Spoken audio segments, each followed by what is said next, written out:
I sat frozen at the table, my fork hovering midair, as my Aunt Claire's question hung in the air like smoke. We were at Café Luce, the same corner bistro where my family had celebrated every milestone for the past 15 years. The afternoon sun slanted through the windows, catching the steam rising from our coffee cups, and for a moment, everything felt suspended in amber.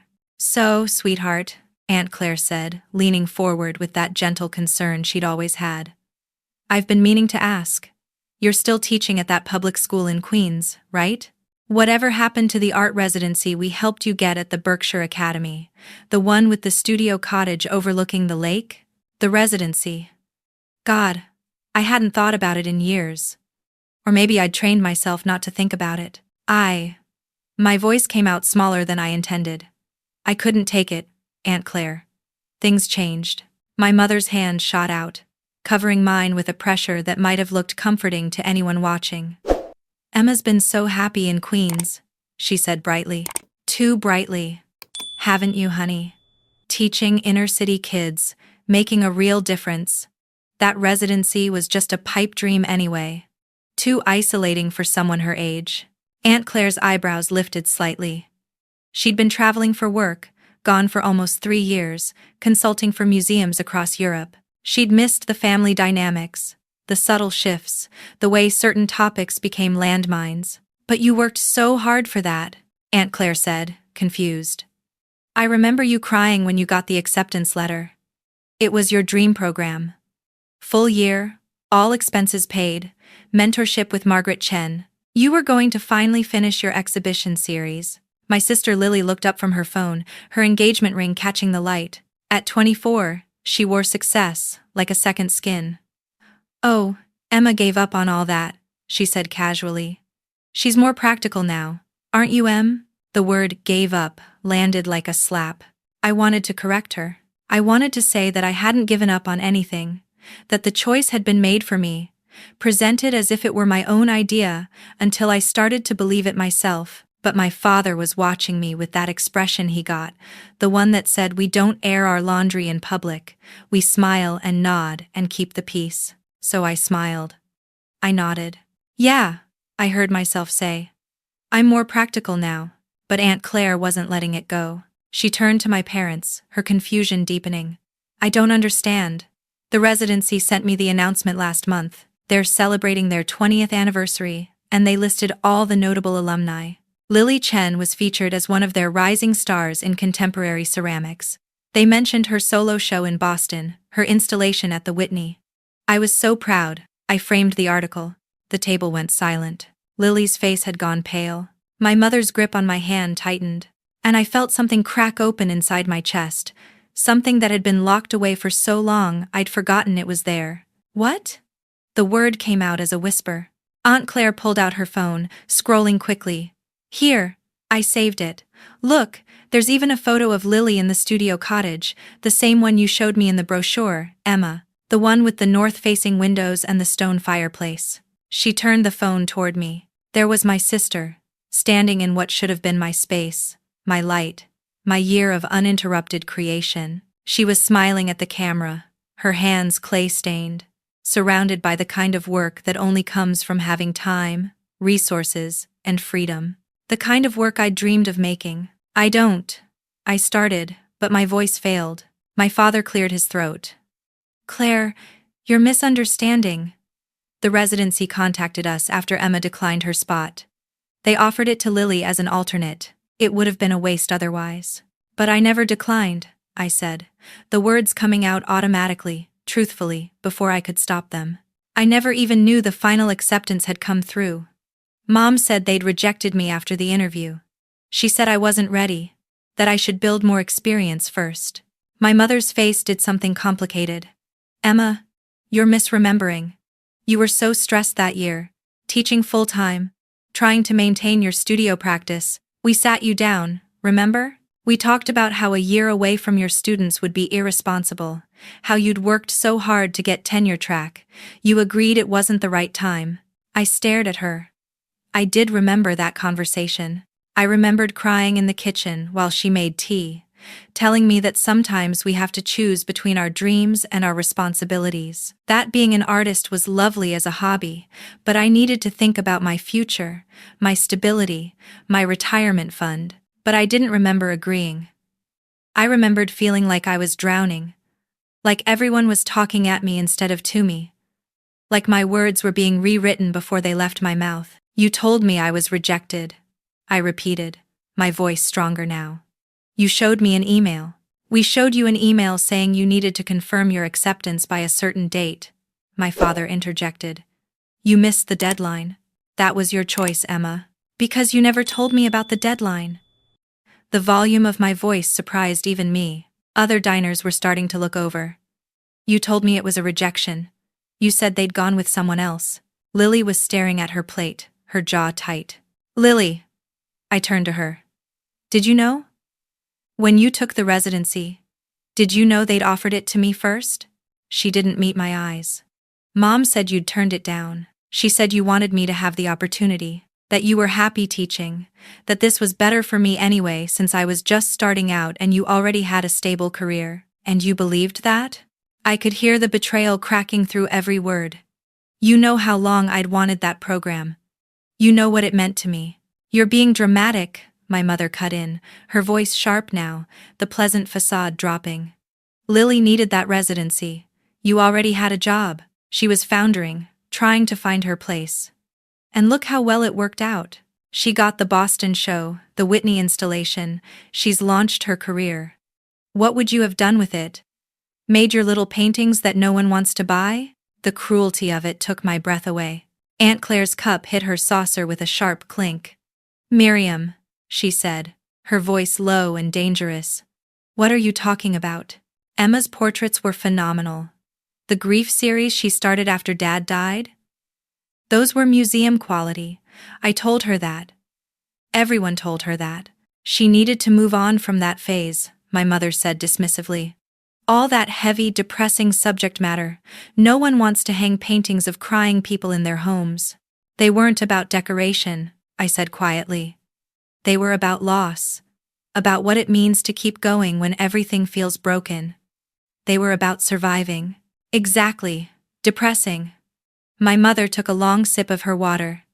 Lily's work is beautiful. Joyful. People connect with it. I looked at my sister again. She was 24. I was 31. 7 years. 7 years of watching her slide into opportunities that should have been competed for fairly, watching my parents smooth every path for her while holding up every obstacle they could find for me. Was it always like this? I asked, genuinely curious now, the anger crystallizing into something colder, clearer. Or was there a specific moment when you decided Lily was worth investing in and I wasn't? Emma. Don't be ridiculous, my father started. No, I really want to know.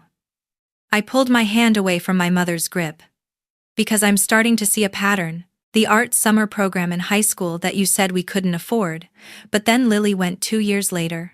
The RISD application you convinced me not to submit because state school was more practical, but you drove Lily to her portfolio review yourself. The studio share in Bushwick that you said was too dangerous for me, but you co-signed Lily's lease in the same building 3 months later.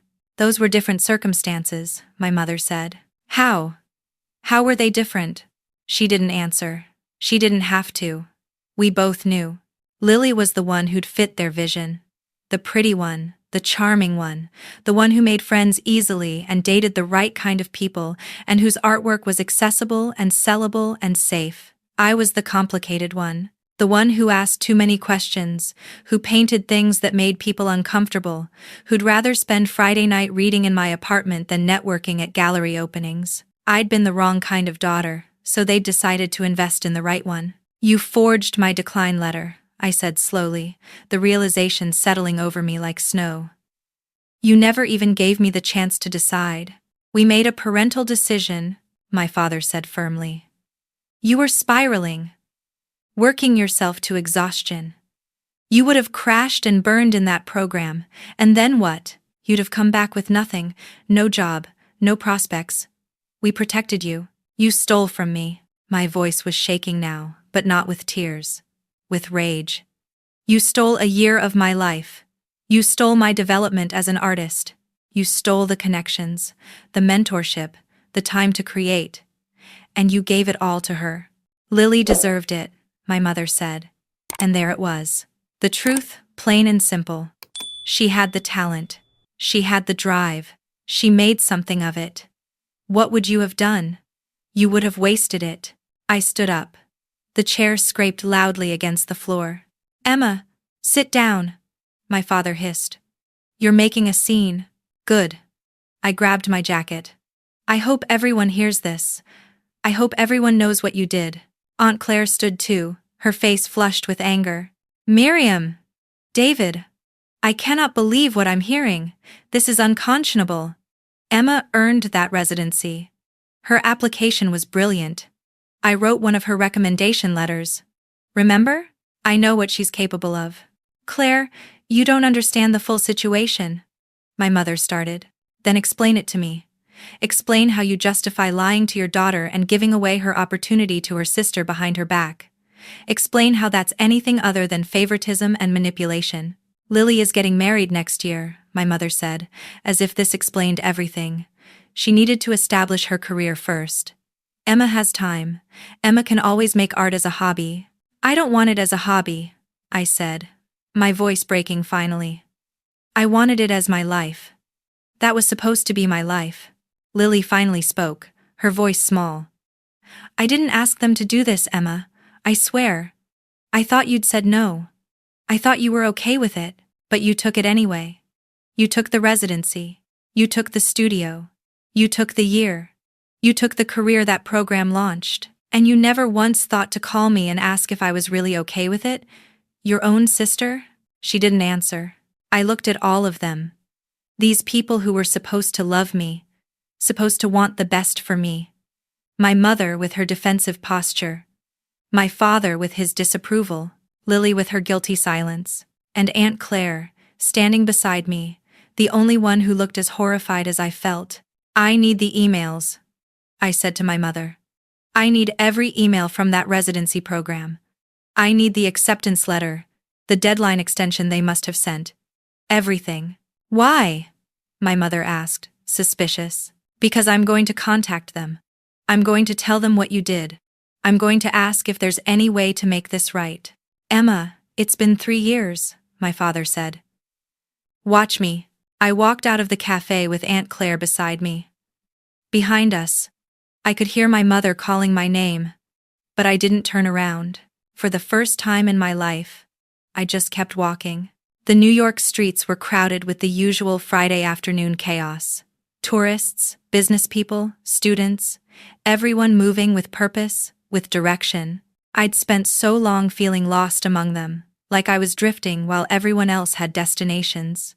But standing there on the sidewalk, my aunt's hand on my shoulder, I felt something shift. I pulled out my phone and typed into the search bar, Berkshire Academy Art Residency Contact. The program director's name appeared immediately. Dr. Sarah Winters. Her email was listed right there on the faculty page. My fingers hovered over the keyboard. Are you really going to do this? Aunt Claire asked quietly. I don't know what good it will do, I admitted. It's been 3 years. Lily already got her career launch. I can't get that time back, but I need them to know what happened. I need someone in authority to know that this wasn't my choice. Do you want me to call some people I know? I still have contacts in the art world. We could figure out other opportunities for you, other residencies, other programs. I shook my head. It's not about replacing it. It's about the truth. They need to know the truth. I started typing. Dear Dr. Winters, my name is Emma Reeves. 3 years ago, I was accepted into your residency program. I was told by my parents that I had been rejected after my interview. Today, I discovered that not only was I accepted, but my place was given to my younger sister after my parents declined on my behalf without my knowledge or consent. I understand that this is an unusual situation, and I'm not asking you to reverse anything that's already happened. But I wanted you to know that the decision attributed to me was not mine. I never chose to decline. That choice was made for me, and I've only just learned the truth. If there are any records of correspondence from that time, I would appreciate copies for my own documentation. I'm sure this email is strange to receive, and I apologize for any confusion it causes. I simply needed someone connected to that program to know what actually happened. Sincerely, Emma Reeves. I read it over 3 times. Then I hit send. My phone buzzed less than 30 seconds later. Not an email response. Too fast for that. My mother. Emma, you're being irrational. Come back to the cafe. We need to discuss this as a family. I blocked the number. My father. Your behavior today was unacceptable. You owe your mother an apology. Blocked. Lily. Please. Can we talk? Just us? I stared at that one longer. Then I typed back. Did you know before today? The truth, Lily. The typing bubbles appeared. Disappeared. Appeared again. I suspected something was off. But I didn't want to know. I wanted it too badly. At least she was honest. I need space. Don't contact me for a while. Blocked. Aunt Claire was watching me, her expression unreadable. I just blew up my family, I said. No, she corrected gently. They blew up your trust. You just finally reacted to it. We walked to a nearby park and sat on a bench. Neither of us spoke for a long time. I watched parents push strollers, watched dogs chase tennis balls, watched the city move around us like we were stones in a river. My phone buzzed again. This time, it was an email. From Dr. Sarah Winters. Miss Reeves, thank you for your email. I must say, in 15 years of directing this program, I have never received a message quite like this, and I'm deeply troubled by what you've described. I've pulled your file from our archives. I want you to know that your acceptance to our program was enthusiastic and unanimous. The review committee was particularly moved by your grief portrait series. We saw immense potential in your work and were disappointed when we received the decline email. I've attached a PDF of all correspondence from that period. You'll see we sent 3 reminder emails about the acceptance deadline before receiving a response from an email address registered under your name.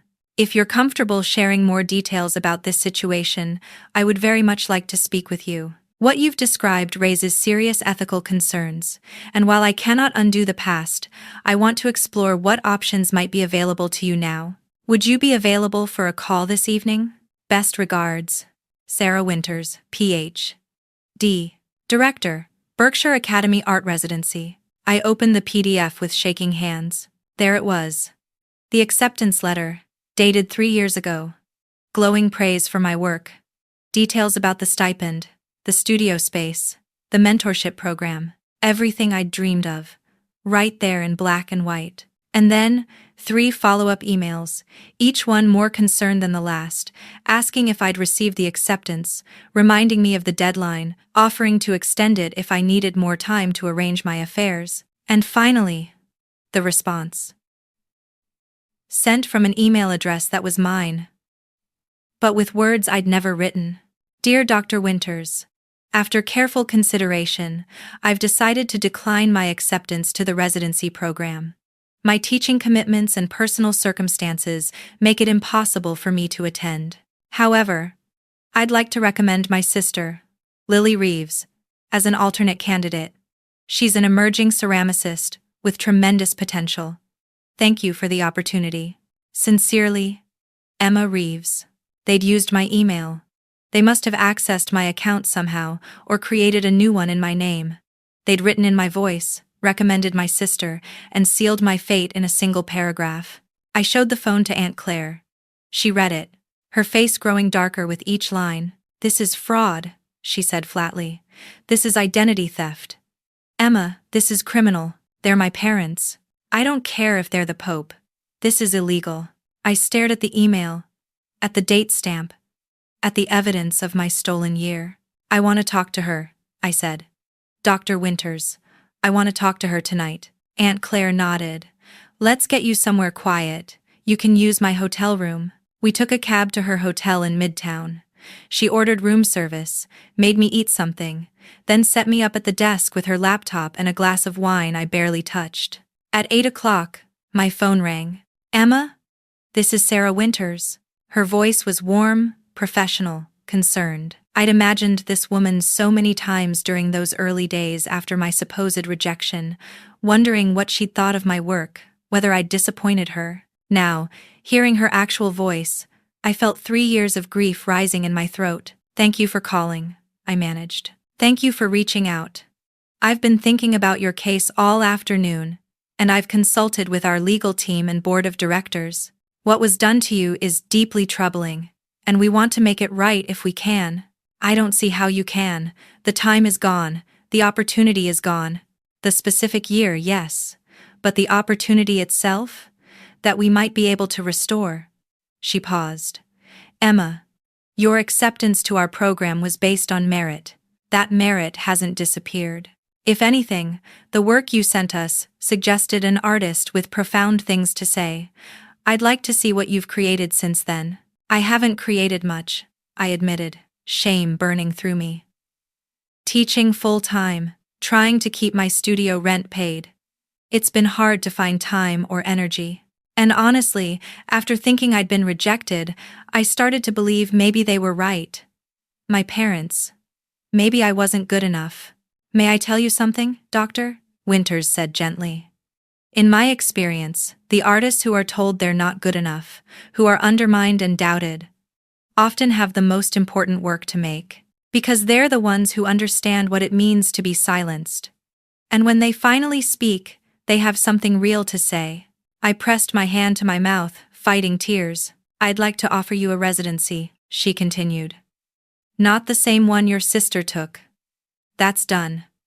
But we have a winter session that begins in January. It's smaller, more intensive, 4 artists instead of 12. It's specifically designed for mid-career artists who've faced obstacles. The focus is on recovery and rediscovery of artistic practice. I have a job. I have classes I'm committed to teaching. I understand. And we can work with that. The winter session is 3 months instead of 12. January through March. Would your school grant you a leave?" I thought about my classroom, my students, the routine I'd built that felt safe and small, and like exactly what my parents wanted for me. "I don't know. Maybe. Probably not." "What if you had to choose?"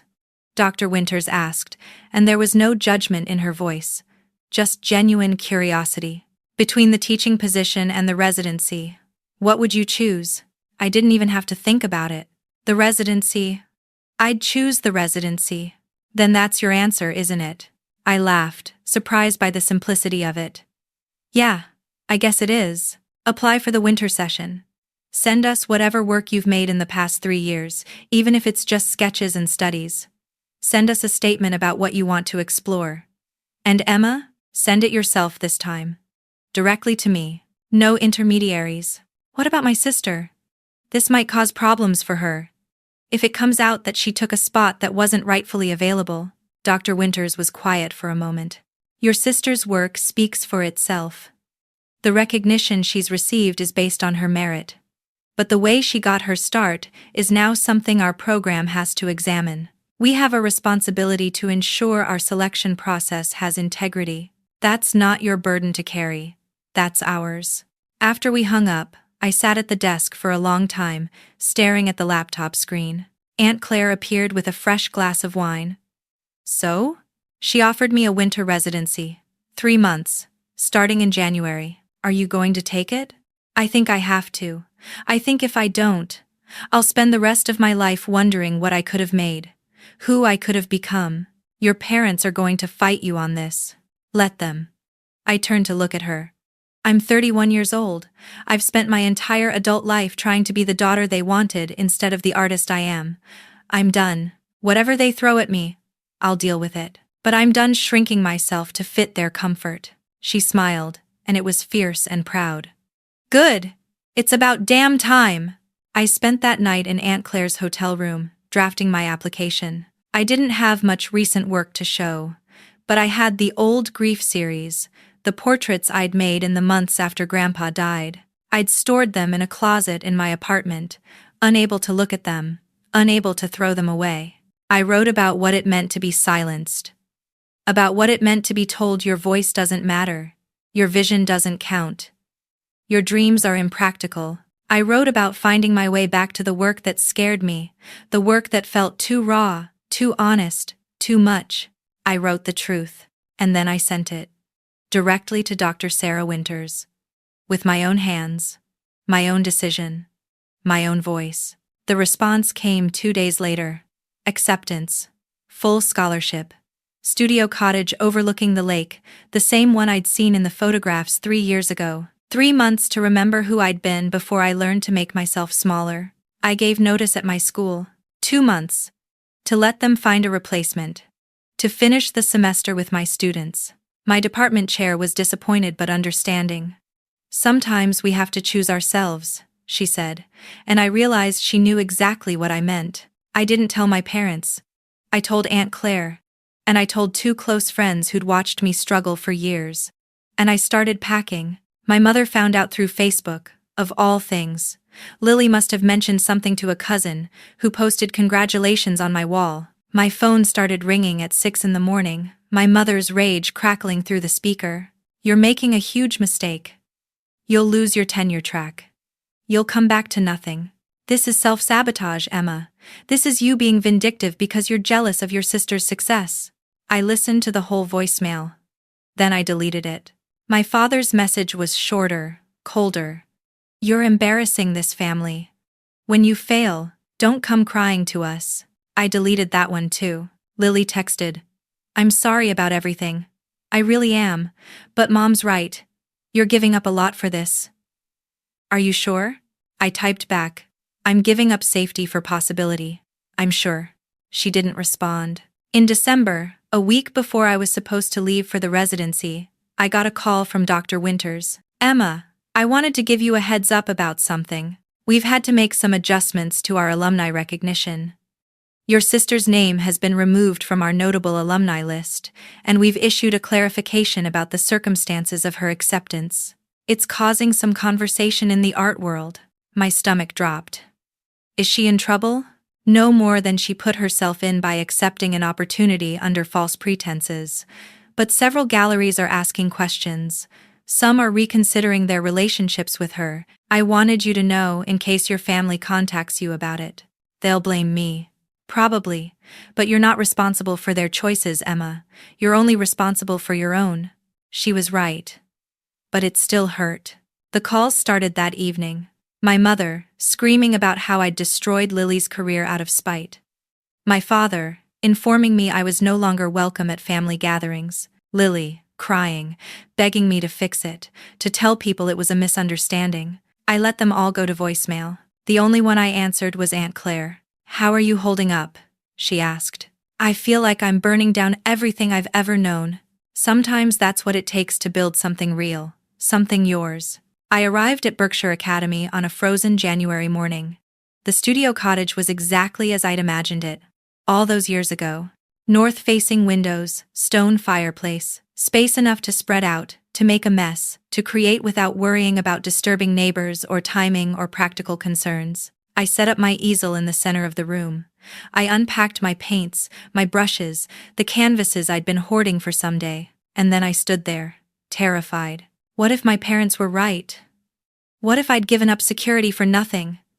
What if I wasn't good enough? Never had been. Never would be. Dr. Winters appeared in the doorway, as if summoned by my fear. First day is always the hardest, she said. I don't know if I remember how to do this. It's been so long since I made anything that mattered. Then make something that scares you. Start there. I thought about the past 3 years. The lie. The theft. The slow erosion of my belief in myself. I thought about my sister's guilt and my parents' cruelty and the way I'd learned to make myself invisible. And I picked up a brush. The painting that emerged over the next 6 weeks was nothing like the grief series. It was rawer than that.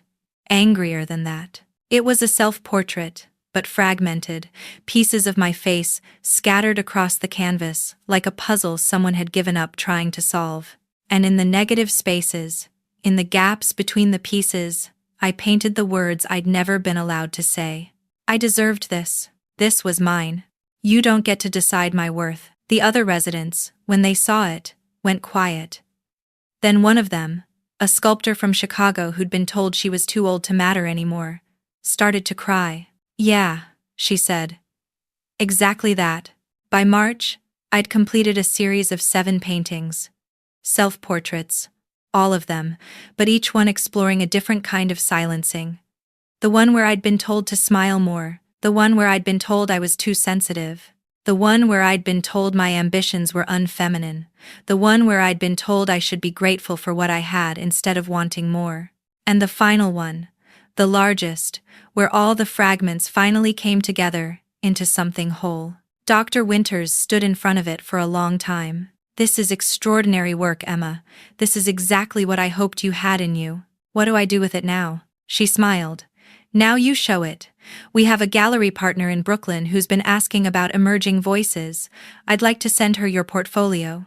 3 weeks later, I had my first solo show scheduled for September. 6 months to create more work, to build on what I'd started, to find my voice fully. I didn't invite my family to the opening. I didn't need to perform my success for them, didn't need their approval, or their presence, or their version of pride that came with conditions. Aunt Claire came, my 2 close friends came, my former department chair came, and the gallery was full of strangers who stood in front of my paintings and saw themselves reflected back. A woman around my mother's age stood in front of the final piece for almost 20 minutes. When she finally moved away, there were tears on her face. "Thank you," she said to me. "Thank you for making this." "What did you see?" I asked. "My daughter. The one I told to be realistic instead of remarkable. The one I talked out of her dreams because I was scared for her. The one who stopped speaking to me last year, because she finally realized what I'd done." She took a shaky breath. "I need to call her. I need to apologize." I watched her walk away, pulling out her phone, and I thought about my own mother. About whether she'd ever stand in front of my work and see what she'd done. Whether she'd ever apologize. Probably not. And maybe that was okay. Maybe I didn't need her to understand. Maybe the work itself was enough. The show sold out in 2 weeks. 3 of the pieces went to private collectors. 2 went to a corporate collection. And the final self-portrait, the one where all the fragments came together, was acquired by a museum. My first museum acquisition. I called Aunt Claire from the gallery, laughing and crying at the same time. "You did it," she said, and I could hear her smiling. "You did the thing they said you couldn't do." "I did it," I repeated, tasting the truth of it. "I really did it." That night, alone in my apartment, I got a text from Lily. "I saw the show. I went to the gallery and pretended I didn't know you. Your work is incredible, Em. Better than anything I could ever make. I'm sorry for everything. I'm sorry I took what was yours. I'm sorry I wasn't brave enough to question it. You deserved better from me. You deserved better from all of us." I read it 3 times. Then I wrote back. "Thank you. That means more than you know. I'm not ready to rebuild yet. But maybe someday." She responded immediately, "Whenever you're ready, I'll be here." I didn't know if I believed her. I didn't know if we'd ever get back to being sisters.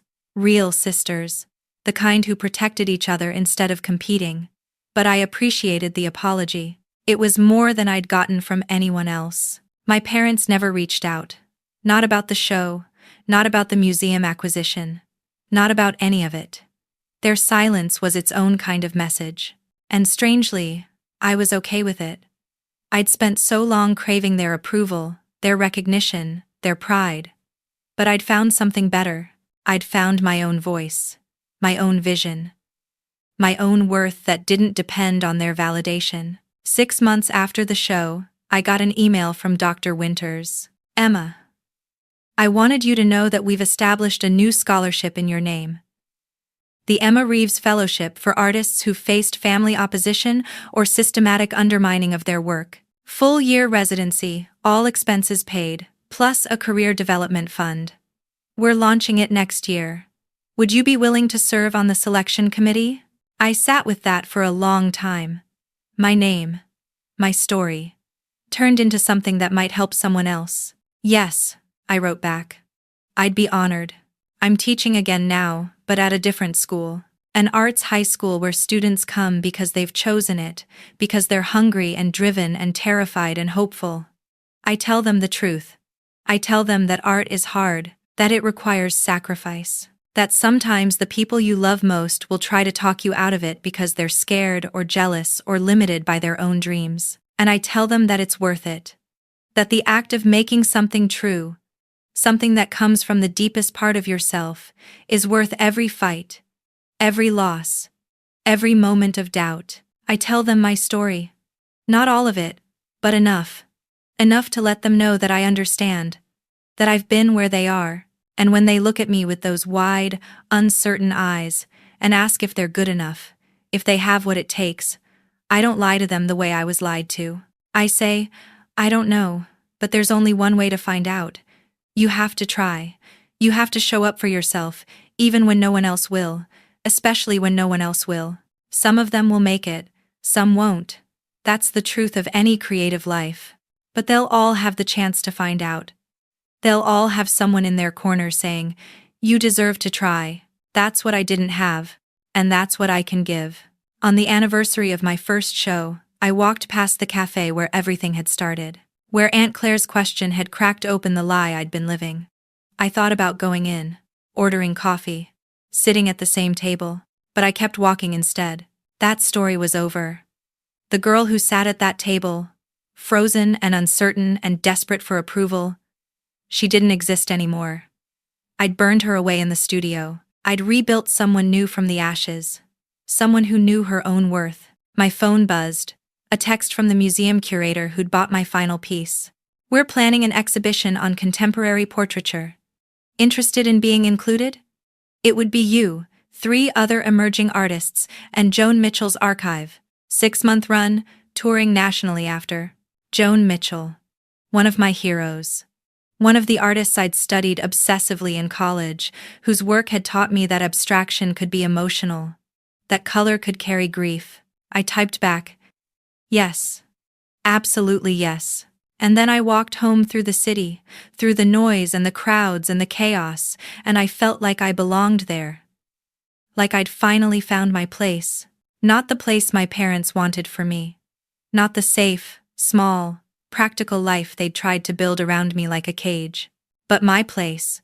Hard-won, hard-earned, entirely mine. And it was enough. God, it was more than enough. It was everything.